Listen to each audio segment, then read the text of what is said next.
ሰላም ሰላም ውድ ከዕለታት አንድ ቀን ቻናል ተከታታዮቼ እንዴት ናችሁልኝ? ሁሉ አማን? እኔ በጣም ደህና ነኝ። ዛሬ ደግሞ በአዲስ ሀሳብ መጥቼላችኋለሁ። ሀሳባችሁንም እንደተለመደው እንደምታካፍሉኝ ተስፋ በማድረግ የዛሬውን ሀሳቤን የማካፈላችሁ አጀንዳ የሚሆነው ስለ ጤንነት፣ ስለ እብደትና ስለ ነፃነትን በተመለከተ ነው።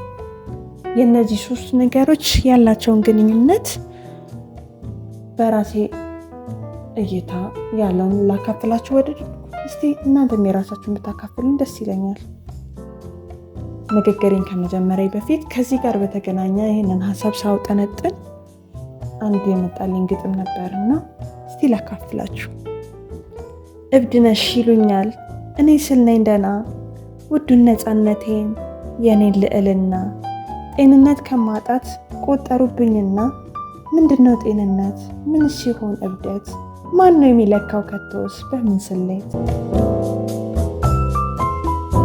እንግዲህ የተለያዩ ሰዎችን በዚህ ርዕስ ለማነጋገር ሞክሬ ነበር። ሁሉም በሚያውቁት በእይታቸው ያላቸውን ሀሳባቸውን ሊያካፍሉ ሞክረው ነበር። ብዙ ጊዜ ከአካባቢው ማህበረሰብ ወይም ከብዙሃኑ ለየት ያለ ወጣ ያለ እሳቤ ወይም አተያይ ያለውን ሰው ማህበረሰቡ እብድ ሲለው ይሰማል። ምሳሌ ለማንሳት ያክል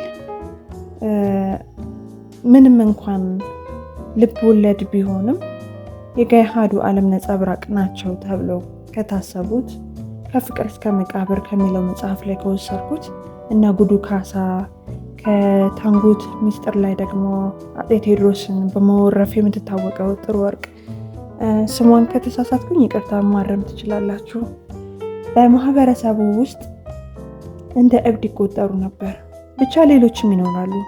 ታዲያ እነዚህ ሰዎች እውነት እብዶች ናቸው ወይስ ነፃ ሰዎች ነበሩ? የተለየ እይታና የተለየ አኗኗር ወይም ደግሞ ራስን ሆኖ መኖር እብደት ነው ወይስ ነፃነት ነው? ግራ የሚያጋባኝ እሱ ነው። እኔ በበኩሌ በአንድ ነገር አምናለሁ። በስነ ልቦና አስተምሮም በጤንነትና በእብደት መካከል ቁርጥ ያለ ድንበር የለም። ማንኛውም የህይወት ሂደት የሚገለጸው ሁለት ጽንፍና ጽንፍ ያላቸው ነገሮች ሆነው ማዕከላቸው ላይ ባለው ቀጣይነት ባለው መስመር ላይ የተወሰኑ ናቸው የሚሆኑት። ይህንን ለማስረዳት ያህል ለምሳሌ ጤንነትና እብደትን ብንወስድ በአንድ በኩል ምሉእ የሆነ ልንለው የምንችለው ጤንነት ሲኖር፣ በሌላኛው ጽንፍ በኩል ደግሞ ወይም ደግሞ በሌላኛው ጫፍ ላይ ደግሞ የእብደት ትልቁ ምዕራፍ ይገኛል። ጥቂቶቹ በሁለቱም ጽንፍ ሲኖሩ፣ አብዛኛው ሰው ደግሞ መካከል ላይ ይኖራል እና እንደውም ከነ አባባሉ ወይም ደግሞ አንዳንድ ቦታ ላይ አንብባችሁ ከሆነ ወይም ሰምታችሁ ከሆነ እያንዳንዱ ሰው በቀን ውስጥ በአማካይ ለየሆነ ያህል ሰከንድ ወይም ደቂቃ ያብዳል የሚባል ነገር ሰምቻለሁ ነው በበኩሌ። ስለዚህ እብደትና ጤንነት አንጻራዊ ናቸው ብዬ አስባለሁ በእርግጥ።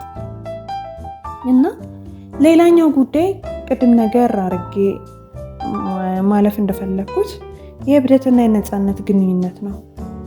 እንደ ማህበረሰብ በአብዛኛው የአንድን ሰው እብደትና ጤነኝነት የምንለካው በአለባበሱና በማህበራዊ እሴት ወይም የሞራል ህጎች ባለው ተገዥነት ነው። ብዙሃኑ ህዝብ የሚመራበትንና ማህበራዊ እሳቤ የሆነው መርህ ተከትሎ ከኖረ ጤናማ፣ ከዚያ ካፈነገጠ ወይም ደግሞ ከዛ ያፈነገጠ እሳቤ ያለው እንደነ ጉዱ ካሳ አይነት ሰው ሲያጋጥመን ደግሞ እብድ ተብሎ ይፈረጃል። እኔ ግን አንድ ጥያቄ እስቲ ልጠይቃችሁ። የግድ ጤነኛ ለመባል የሆኑ ሰዎች በሆነ ጊዜ ተሰብስበው ቁጭ ብለው በወቅቱ በነበራቸው የማሰብ ደረጃ ያወጣቸው መርሆች ወይም ደግሞ ህጎች መከተል ግዴታ ነው? በተቃራኒውስ መቆምስ እብደት ነው? ለእኔ ግን አይመስለኝም። በእርግጥ እኔ ማህበራዊ ሴቶች በሙሉ ይጣሱ የሚል ሀሳብም የለኝም። ብዙ መልካምና ገንቢ የሆኑ ስላሉ፣ ነገር ግን ደግሞ ከማህበራዊ እሳቤ ተቃራኒ የሚያስቆም ሁኔታ ቢገጥመንና ያን ብንከተል ከእብደት ሊቆጠር አይገባም ባይ ነኝ።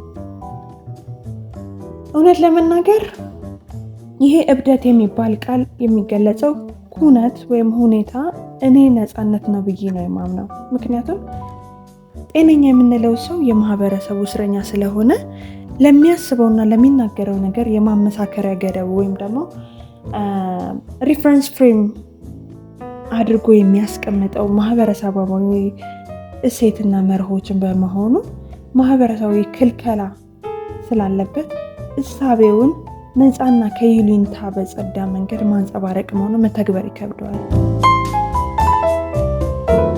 ነገር ግን እኛ እብድ የምንለው ሰው ያለምንም ይሉኝታ ውስጡን አዳምጦ የተሰማውን ነገር በነፃነት ይናገራል፣ እንዲሁም ይተገብረዋል። አጋጥሟቸው አያውቅም? እብድ ነው ተብሎ ቡትቶ ለብሶ የምታዩት ሰው ለማመን የሚያቀታችሁን ነገር ሲናገርና ሁኔታዎችን ሲተነተን እኔ በግሌ አጋጥሞኛል።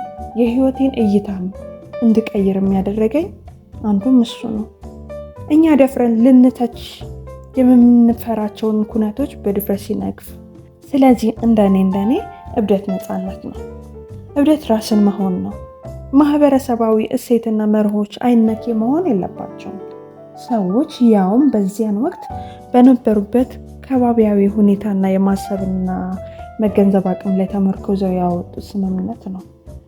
ከነበሩት የዘመን አውድ ሲወጡ ጉዳታቸው የሚያይሉ መርሆች የት እየለሌ እንደሆኑ አሁንም እያየን ነው በተግባር። እነዚህን በመንቀፍ ወይም በመወረፍ ለለውጥ በር መክፈት የሚችሉት ደግሞ እነዚህ እኛ እብድ ብለን የገለጽናቸው ወይም የምንላቸው እነ ጉዱ ካሳ አይነት ሰዎች ናቸው። እንግዲህ እኔ ምን እላለሁ? አቦ ነፃነቱን የሚሰማው ሰዎችን ያብዛልን፣ እኛም ደፍረን ለማበድ ያውቃን እላለሁ። እብደቱ እኔም ውስጥ እንዳለ ይሰማኛል። ጎበስ። ታዲያ ምን ትላላችሁ? ሀሳባችሁን እንደምትገልጹልኝ ተስፋ አደርጋለሁ። መልካም ቀን።